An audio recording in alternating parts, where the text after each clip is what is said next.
Bismillahirrahmanirrahim. Assalamualaikum warahmatullahi wabarakatuh. Waalaikumsalam warahmatullahi wabarakatuh. Bismillah, alhamdulillah, la haula wa la quwata illa billah, amma ba'du.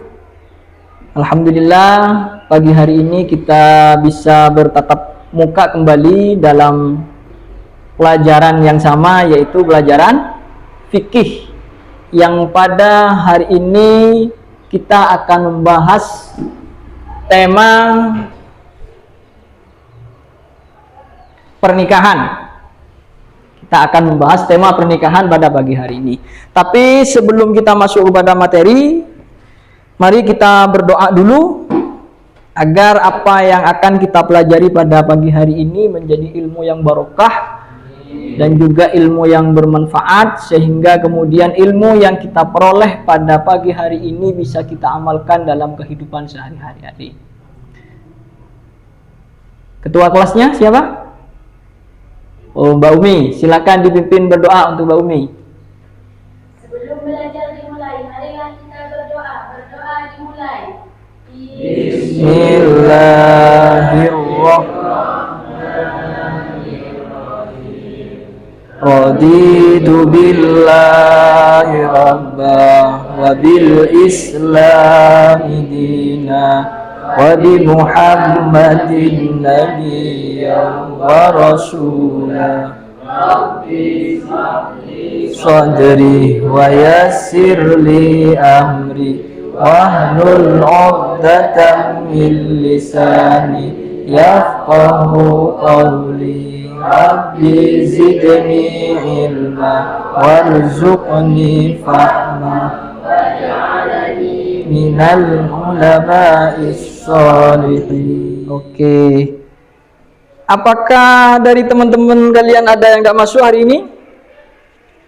Masuk semua ya? Masuk semua. Oke. Pada pagi hari ini kita wajib bersyukur kepada Allah karena kita masih diberikan kesehatan, sehingga kemudian kesehatan yang kita miliki ini bisa dipergunakan kepada sesuatu yang baik. Salah satu hal terbaik itu adalah dengan cara belajar. Ya, dengan cara belajar. Tidak ada orang yang hidup di dunia ini mendapat keilmuan tanpa belajar. Semuanya melalui proses belajar. Allah sendiri mengatakan di dalam Al-Quran, wa anna lil insani illa ma sa'a. Seorang manusia itu tidak akan memperoleh sesuatu kecuali sesuai dengan kadar yang dia usahakan. Hari ini yang akan kita pelajari adalah bab pernikahan, di mana dalam pernikahan ini kompetensi dasar yang akan kita pelajari ada dua. Yang pertama itu adalah menganalisis ketentuan pernikahan dalam hukum Islam dan perundang-undangan. Yang kedua adalah menyajikan hasil analisis praktek pernikahan yang sesuai dan tidak sesuai dengan ketentuan hukum Islam yang terjadi di masyarakat. Ini yang akan kita pelajari pada pagi hari ini. Kenapa? Karena kita juga harus paham, kita yang ada sekarang ini, kalian semua kan masih dalam umur remaja, orang yang nantinya akan menghadapi sebuah pernikahan. Maka daripada itu, ya, beruntung kita bersama bisa mempelajari bab pernikahan mulai sekarang. Kenapa? Karena nantinya akdun nikah yang akan kita lakukan agar sesuai dengan hukum yang ada di dalam agama Islam dan juga hukum yang ada dalam perundang-undangan, karena kita ada di dalam negara Indonesia. Nah, dari kompetensi dasar itu lalu kemudian muncul indikator pencapaian kompetensi, ya. Karena kita tadi ada dua, maka fokus kita adalah dua hal ini: mengorganisir ketentuan perkawinan dalam hukum Islam dan perundang-undangan, menyeleksi praktek pernikahan yang sesuai dan tidak sesuai dengan ketentuan hukum Islam yang terjadi di masyarakat. Jadi pada intinya adalah hukum daripada pernikahan yang sesuai dan tidak sesuai, sesuai dengan agama Islam dan sesuai dengan hukum negara Indonesia.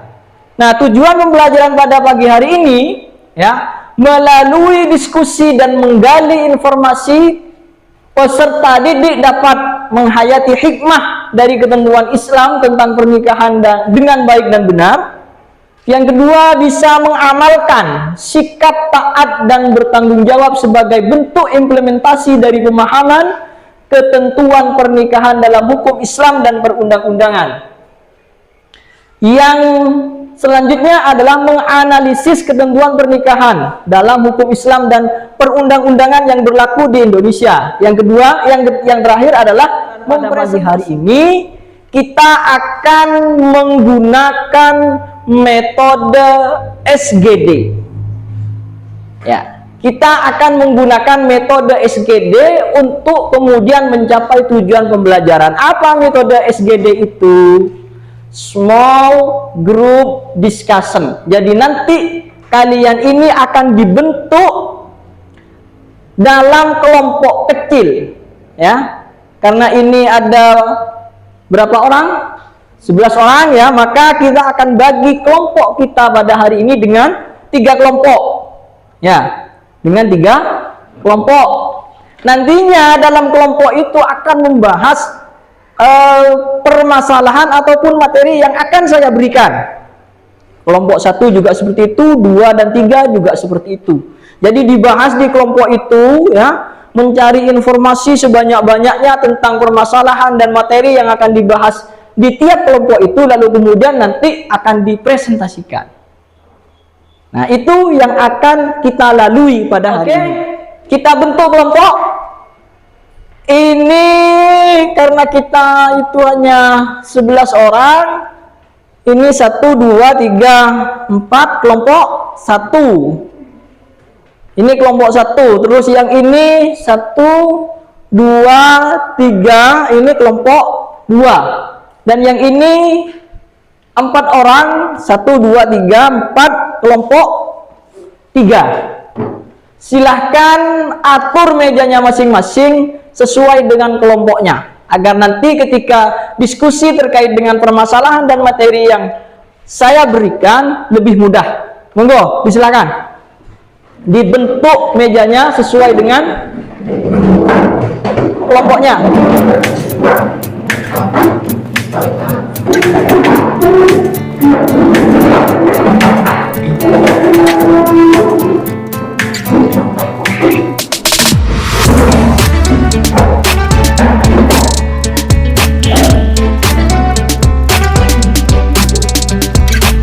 Oke, sudah? Sudah, ya?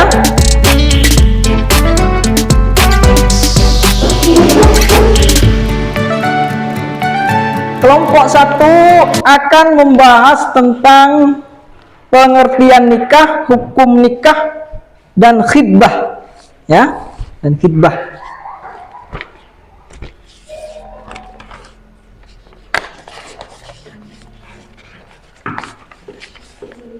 Ini materinya, silakan didiskusikan. Terus kelompok 2 ini membahas tentang mahram, prinsip kafaah, syarat dan rukun nikah. Terus yang terakhir ini kelompok 4. Kelompok 4 ini membahas tentang wali dan saksi, macam-macam wali, ijab dan qabul, yang terakhir mahar. Silakan dibuka di buku ini. Bab pernikahan disesuaikan dengan materinya masing-masing. Kelompok 3, wali dan saksi, macam-macam wali, ijab dan qabul dan mahram. Oke, bisa dipahami? Boleh kalian itu membuka internet.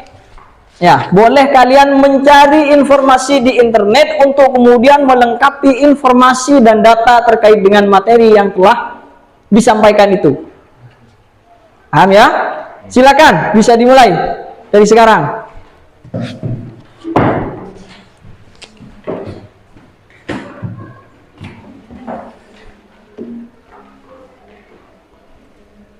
Ini, jadi ini mahram. Kalian kan kelompok 2 memahami mahram. Jadi ini mahram apa, ya kan? Mahram itu apa pengertiannya, lalu kemudian yang masuk kepada mahram ini siapa saja. Ya, mahram ini kan ada sebab haram dinikahi untuk selamanya. Ini kan juga termasuk bagian daripada mahram. Nah, ini yang kemudian ditulis nanti di sini.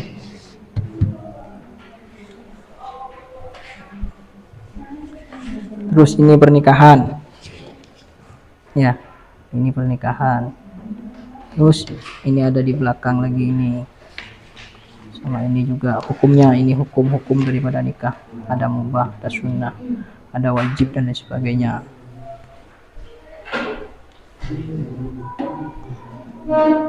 Ini ada ijab dan qabul ya. Ijab itu apa? Ya.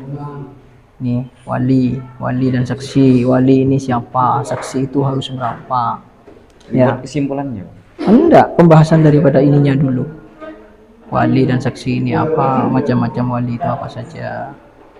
Ijab dan qabul itu apa? Mahar ini apa? Dan macam-macam mahar ini apa? Ya.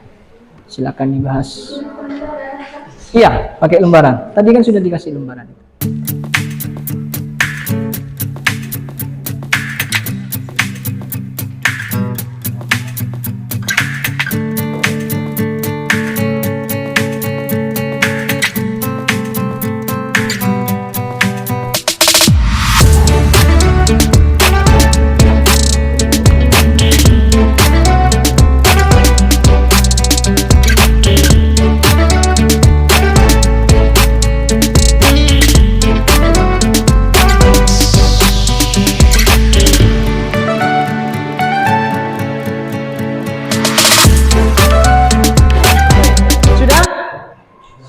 Sudah.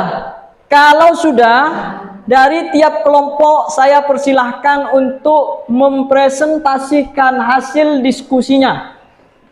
Diwakili oleh satu orang tiap kelompok. Jadi kelompok satu diwakili satu orang, kelompok dua pun juga seperti itu, begitu juga dengan kelompok tiga.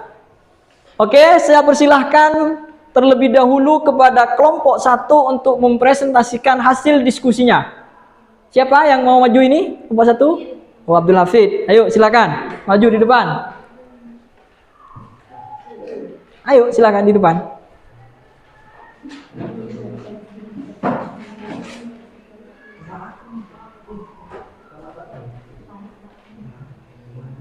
Silakan.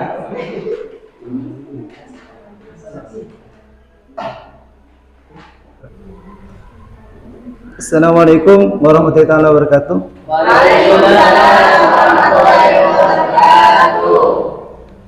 Saya perwakilan dari kelompok 1 akan mempresentasikan hasil diskusi kami dari bab nikah. Pernikahan adalah satu akad yang menghalalkan pergaulan antara seorang laki-laki dan perempuan yang bukan mahramnya, sehingga melahirkan hak dan kewajiban di antara keduanya dengan menggunakan lafaz ijab qabul. Hukum pernikahan. Hukum pernikahan. 1. Mubah.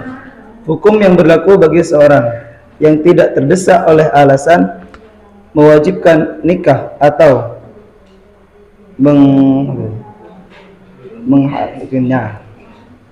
mengharamkannya. 2. Sunnah.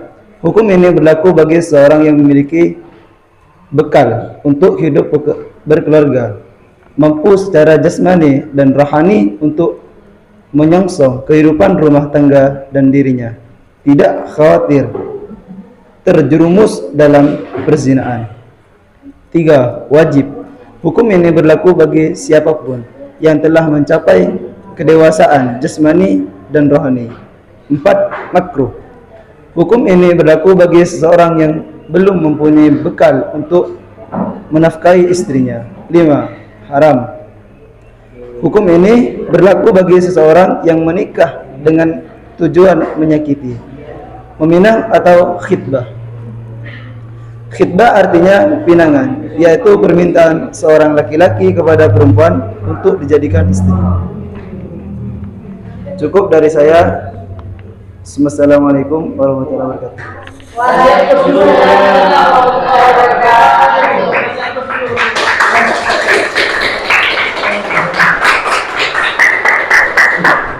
Oke, selanjutnya adalah kelompok 2 untuk kemudian mempresentasikan hasil diskusinya. Setelah itu kemudian dilanjut dengan kelompok 3 ya. Oke, saya persilahkan kepada kelompok 2 untuk menyampaikan, untuk mempresentasikan hasil diskusinya. Assalamualaikum warahmatullahi wabarakatuh. Saya perwakilan dari kelompok 2 akan menyampaikan hasil diskusi kelompok kami, yaitu mahram, prinsip kafaah, dan syarat-syarat rukun nikah. Pengertian mahram. Mahram adalah orang baik laki-laki maupun perempuan yang haram dinikahi. Adapun sebab-sebab yang menjadikan seseorang perempuan menjadi haram dinikahi adalah seorang laki-laki dapat dibagi menjadi 2, yaitu 1. Sebab haram dinikahi untuk selamanya. Perempuan yang haram dinikahi untuk selamanya terbagi menjadi 2, yaitu anak perempuan beserta semua jalur ke bawah dan saudara perempuan. 2. Sebab haram dinikahi sementara adalah beberapa sebab yang menjadikan seseorang wanita tidak boleh dinikahi sementara waktu. Pengertian nikah: tolak bain, kubra, talak 3. Syarat-syarat dan rukun nikah. 1. Pengertian rukun nikah adalah unsur pokok yang harus dipenuhi hingga pernikahan menjadi sah. 2. Rukun dan syarat nikah. Rukun dan syarat nikah dibagi menjadi 2, yaitu 1. Calon suami, 2. Calon istri. Sekian, terima kasih. Assalamualaikum warahmatullahi wabarakatuh. Waalaikumsalam warahmatullahi wabarakatuh.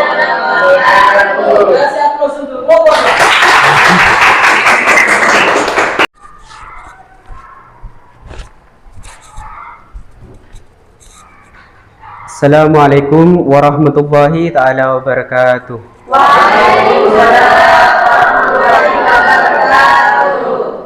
Saya perwakilan dari kelompok 3 akan menyampaikan hasil diskusi kelompok kami, yaitu 1. Wali dan saksi. Wali nikah secara umum diartikan sebagai orang yang berhak menikahkan anak perempuan dengan seorang laki-laki yang menjadi pilihannya. Saksi dapat disimpulkan, saksi nikah adalah orang yang melihat atau mendengar atau mengetahui sendiri suatu peristiwa atau kejadian akad nikah antara wali nikah atau wakilnya dengan calon suami atau wakilnya, dengan tujuan mereka kelak dapat memberikan keterangan yang diberikan guna kepentingan perkara tentang pernikahan. 2. Macam-macam wali. Macam-macam wali ada 2. 1. Wali nasab. 2. Wali hakim. 3. Ijab dan qabul. Ijab qabul atau ijab dan qabul berasal dari kata wajib yang berarti mewajibkan, dan kata qabul asal kata bahasa Arab yang berarti menerima. Ijab qabul digunakan dalam pernikahan, yaitu ucapan dari orang tua atau wali mempelai wanita untuk menikahkan putrinya kepada sang calon mempelai pria. 4. Mahar. Istilah mahar dalam Arab adalah al-sidaq, yakni pemberian dari mempelai pria kepada mempelai wanita sebagai bukti kejujuran ia ingin menikahinya serta buktinya perlakuan baiknya kepada calon istri. Sekian dari saya. Assalamualaikum warahmatullahi wabarakatuh.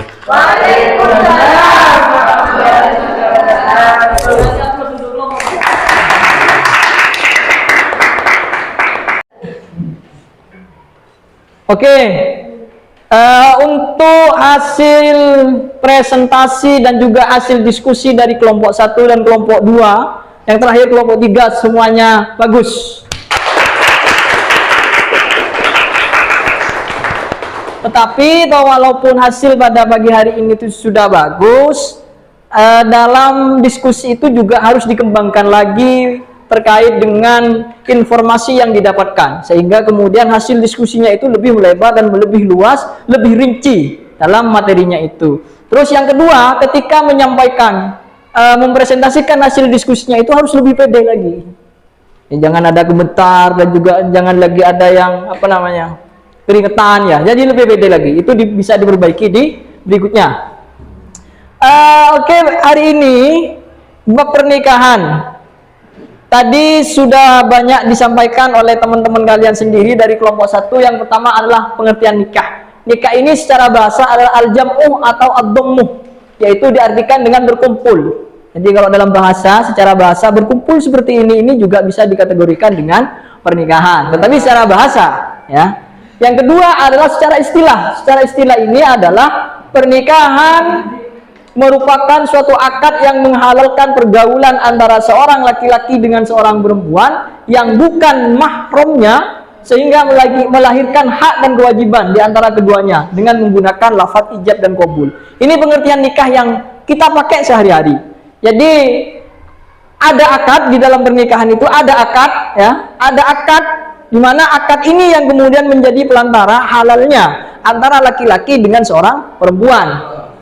Terus, apakah hanya cukup dengan akad saja? Oh, tidak seperti itu. Tetapi dalam akad itu juga harus menyebutkan di dalamnya ijab dan qabul. Seperti tadi yang telah dijelaskan bahwa ijab itu adalah penyerahan dari wali si wanita kepada calon mempelai laki-laki. Lalu kemudian qabul adalah penerimaan dari mempelai laki-laki untuk kemudian bisa menjadi suami dari istri, ya, paham ya? Itu namanya adalah nikah. Jadi kalau kemudian ada sebuah pernikahan tidak menggunakan lafaz ijab dan qabul, ya tidak sah.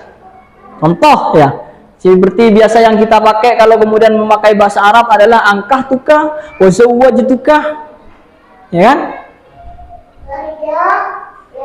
Terus yang kedua, itu pengertian pernikahan atau perkawinan dalam Undang-Undang Perkawinan nomor 1 tahun 1974. Diartikan dengan apa? Ikatan lahir batin antara seorang pria dengan seorang wanita sebagai suami istri dengan tujuan membentuk keluarga atau rumah tangga yang bahagia kekal berdasarkan ketuhanan yang Maha Esa. Ini pengertian nikah menurut Undang-Undang Perkawinan nomor 1 tahun 1974. Hukum pernikahan ada 5, yaitu mubah, sunnah, wajib, makruh, dan haram. Seperti tadi yang sudah disampaikan ya. Jadi kalau mubah ini hanya boleh-boleh saja, hanya bagi mereka yang masih belum memiliki kemampuan.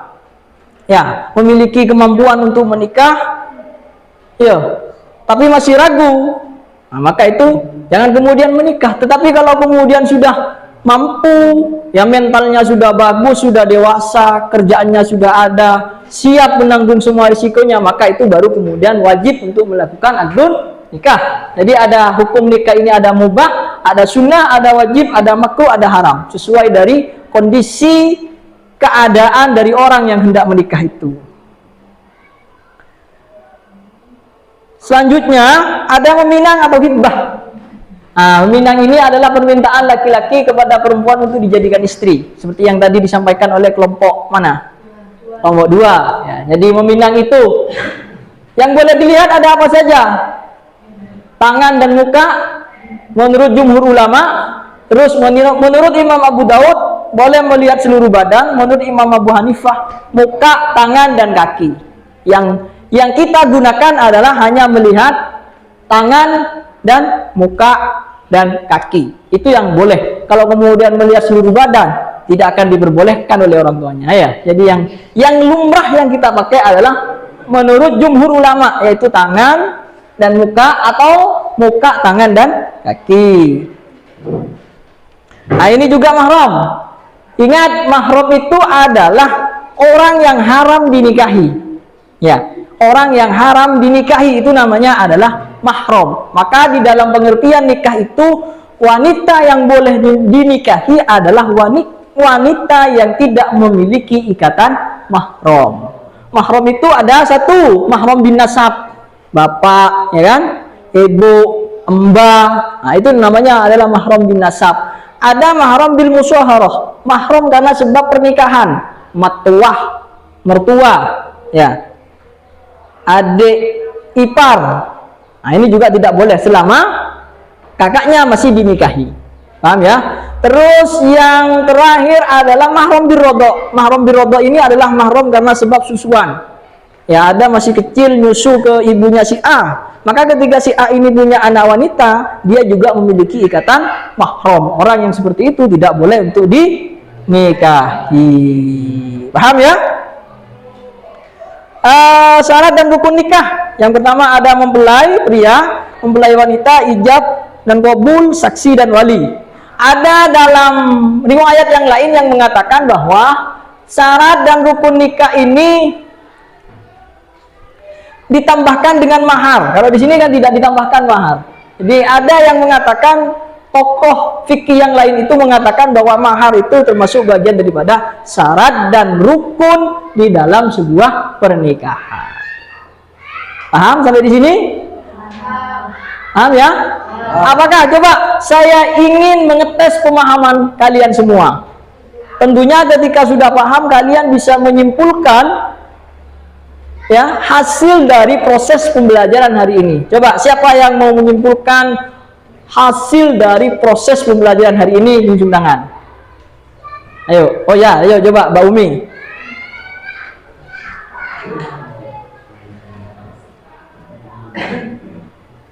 Pernikahan adalah ikatan lahir batin yang dilaksanakan menurut syariat Islam antara laki-laki dan perempuan untuk hidup bersama dalam satu rumah tangga untuk guna mendapatkan keturunan dan ketentraman.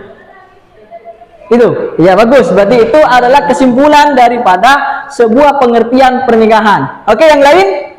Ada yang mau menyimpulkan juga? Ya, ini dulu, coba. Yang dari timur dulu. Mahar atau mas kawin adalah pemberian wajib dari seorang suami dan kepada istri atas karena sebab pernikahan. Mahar bisa berupa uang, benda, perhiasan atau jasa seperti mengajar Al-Quran. Sudah. Nah, berarti itu berkaitan dengan mahar ya. Coba lagi satu lagi. Siapa lagi yang lagi tadi? Ayo.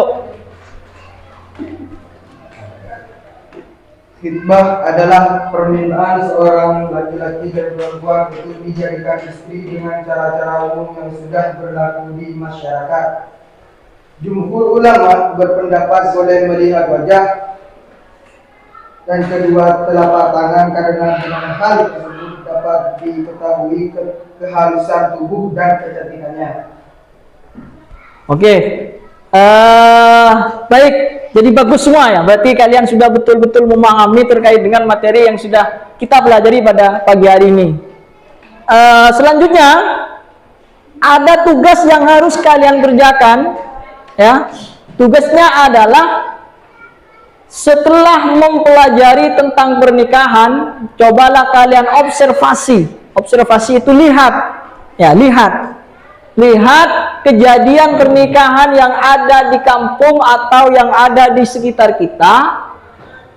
Bagaimana keadaan pernikahan yang telah terjadi dengan cara memperhatikan dan mewawancara ketua RT atau RW, ya. Berapa orang yang pernikahannya bertahan dan yang tidak bertahan, kemudian dicari kenapa dia bisa bertahan, kenapa yang satunya itu tidak bisa bertahan. Jadi tugasnya itu minggu depan dikumpulkan, ya tugasnya. Oke, itu tugasnya, paham ya? Tentang tugasnya? Oke, terkait dengan pelajaran hari ini, apakah kalian senang semua? Nah, oke, berarti dalam pembelajaran itu memang harus senang. Karena kalau tidak senang, apa yang akan disampaikan itu tidak akan pernah sampai kepada kita. Kunci dari mempelajari sesuatu itu adalah kesenangan terlebih dahulu, baru kemudian bisa belajar dengan seksama, lalu kemudian materinya bisa kita serap dengan maksimal. Oke, untuk pertemuan hari ini kita cukupkan demikian dulu. Mari kita tutup pembelajaran pada hari ini dengan pembacaan Alhamdulillahirabbil alamin, dengan harapan apa yang telah kita pelajari menjadi ilmu yang barokah ilmu yang bermanfaat, sehingga kemudian kita menjadi manusia yang selalu meningkatkan keimanan dan menjunjung tinggi syariat agama Islam. Mari kita membaca bersama-sama. Alhamdulillahirabbil alamin. Saya akhiri. Assalamualaikum warahmatullahi taala wabarakatuh. Waalaikumsalam warahmatullahi wabarakatuh.